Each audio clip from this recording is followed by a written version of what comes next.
BHMS और nursing के permanent registration जैसे विषयों से घिरे सरदार पटेल यूनिवर्सिटी के कुलाधिपति दिवाकर सिंह 7 मई को मीडिया से मुखातिब हुए, जहां उन्होंने बीते कुछ दिनों से मीडिया जगत में छाई हुई खबरों का पटाक्षेप करते पत्रकारों के सवालों के जवाब दिए।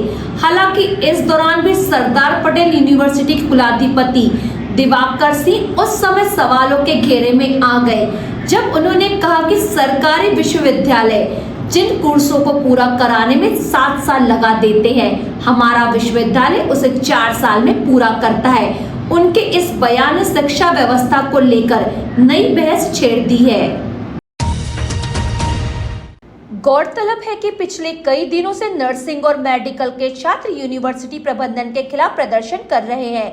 इसी बीच 7 मई को सरदार पटेल यूनिवर्सिटी के कुलाधिपति दिवाकर सिंह ने नर्सिंग छात्रों के रजिस्ट्रेशन वर्ष 2017 के बीएचएमएस डॉक्टरों के स्थायी रजिस्ट्रेशन जुड़े मुद्दों पर स्पष्टीकरण दिया है।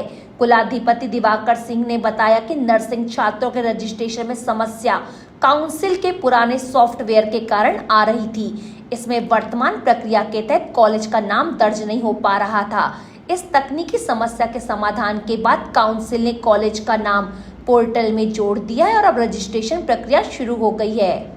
कुछ मीडिया के बंधु लिख रहे थे कि हमारे यहाँ जो बीएससी नर्सिंग के स्टूडेंट पास आउट हुए हैं, उनका भविष्य खराब हो गया है, उनका जीवन खराब हो रहा है, वो उनका जीवन अंधकारमय हो गया है।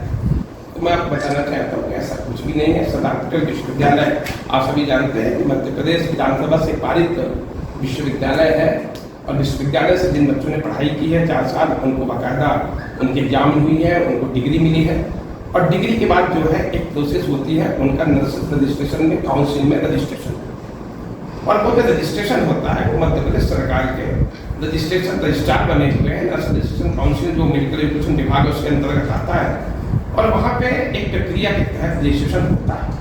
उसमें विश्वविद्यालय का रोल ये होता है कि विश्वविद्यालय अपनी पूरी जानकारी के साथ वहाँ पर अप्लाई करे और उसके बाद बच्चों के लिए वो ऑनलाइन पोर्टल खुलता है, बच्चों को यहाँ से ऑनलाइन रजिस्ट्रेशन होता है। इसी कारणवश जो उनका ऑनलाइन सॉफ्टवेयर है उसमें कुछ पुराना सॉफ्टवेयर बना हुआ है, उसमें कुछ तथ्य ऐसे थे जो वर्तमान परिवेश में जो निजी क्षेत्र के विश्वविद्यालय बने हैं उस सॉफ्टवेयर उसमें कुछ वो चीजें उसमें ऐड नहीं हो पा रही थी और जिनको ऐड नहीं होने के कारण उसमें एनओसी का एक मैटर बार बार आ रहा था, जबकि हमारे विश्वविद्यालय को किसी एनओसी की आवश्यकता नहीं।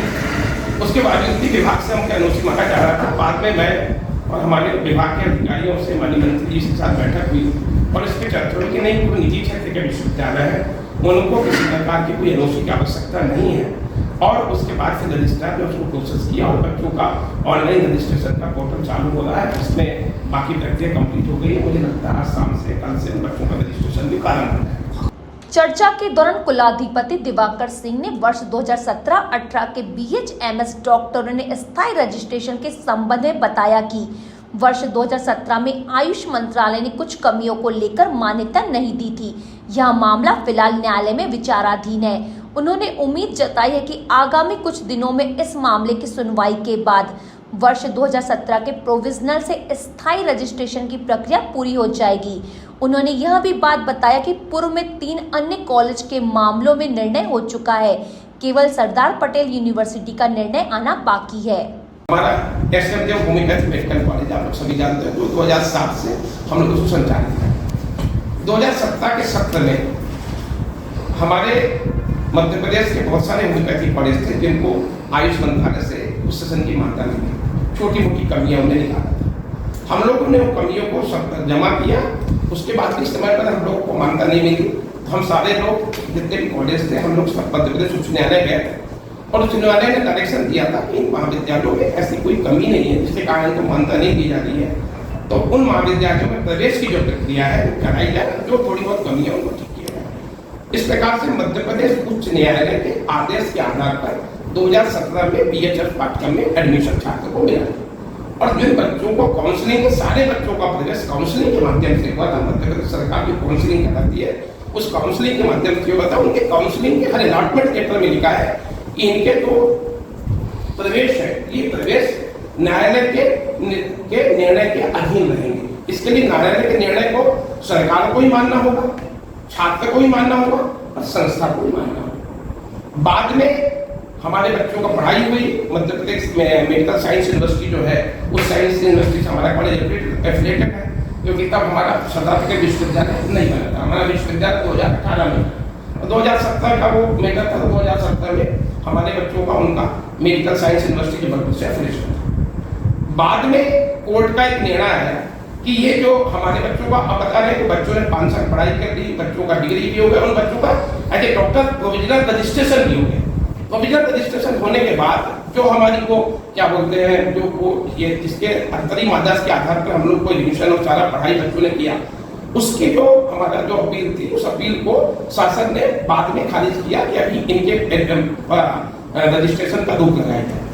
हम लोगों ने उसकी पुनर्याचिका दायर की कि बच्चों ने पूरी पढ़ाई कर ली तो उनका प्रोविजनल रजिस्ट्रेशन भी हो चुका है, तो कैसे आप उस पर रजिस्ट्रेशन का रोक लगा सकते हैं। हमने पुनर्याचिका दायर की और पुनर्याचिका दायर होने के बाद उस पर निर्णय हो गया है, 3 कालेजों को निर्णय भी मिल गया था। क्योंकि मैंने पुनर्याचिका दायर करने में टाइम लगाया कि मेरा ये मतलब था कि जिन बच्चों को प्रोविजनल मिल गया है तो उनका काम है कि सरकार उनको परमानेंट करे, तो हमने उसको थोड़ा सा केंद्र दे दी ताकि कोर्ट के प्रकरण न फंसे, शासन स्तर पर मामला निपट जाए और बच्चों का जल्दी से रजिस्ट्रेशन हो जाए।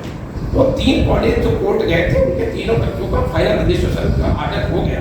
हमारा भी वो कोर्ट हमने 4 दिन बाद लगाया केस, तो उसमें क्या हुआ कि जो हमारे जज साहब जो सुन रहे थे उनको ब्रेन हेमरेज हो गया, तो वो 3 बार से सीटिंग में नहीं आए, तो वो पूरा का पूरा प्रकरण जुडिस से न्यायालय के अधीन है। मुझे लगता है कि ये मई के बाद जो भी पहली सुनवाई होगी उसमें निर्णय हो जाएगा और इनका बच्चों का जो अभी प्रोविजनल रजिस्ट्रेशन है वो परमानेंट रजिस्ट्रेशन भी हो जाएगा, क्योंकि ऑलरेडी उसका निर्णय हो चुका है, सिर्फ हमारे कॉलेज के लिए उसका न्यायालय का आदेश आना बाकी है।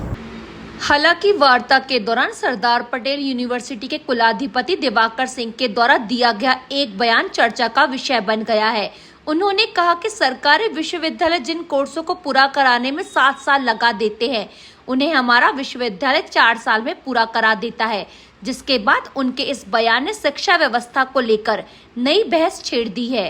मध्य प्रदेश के सरकारी विश्वविद्यालय में एडमिशन लिए उनके आज तक 3rd ईयर के एग्जाम नहीं हुए और मेरे यहाँ के बच्चे फाइनल ईयर एग्जाम देके डिग्री लेकर रजिस्ट्रेशन हो रहे हैं। तो आप ये देखिए टाइम कितना होगा, वो प्रक्रिया है। डिग्री में उनको तो 7 साल लगेंगे डिग्री लेने में, मेरे यहाँ तो 40 साल में डिग्री मिल गई। तो आपका कहने का मतलब है सरकारी से प्राइवेट, सरकारी वालों को तो 2 साल और लगेंगे, जो सरकारी में एडमिशन लिए हैं उनको 2 साल और लगेंगे इस स्टेज पे पहुंचने के जहाँ हमारे बच्चे। तो सरकारी संस्थान से प्राइवेट संस्थान बेहतर है? आप गलत सोच रहे हैं। सरकारी संस्थान नहीं, सरकारी विश्वविद्यालय पिछले 7 सालों में टाइम का एग्जाम मेडिकल साइंस यूनिवर्सिटी नहीं कर पाया।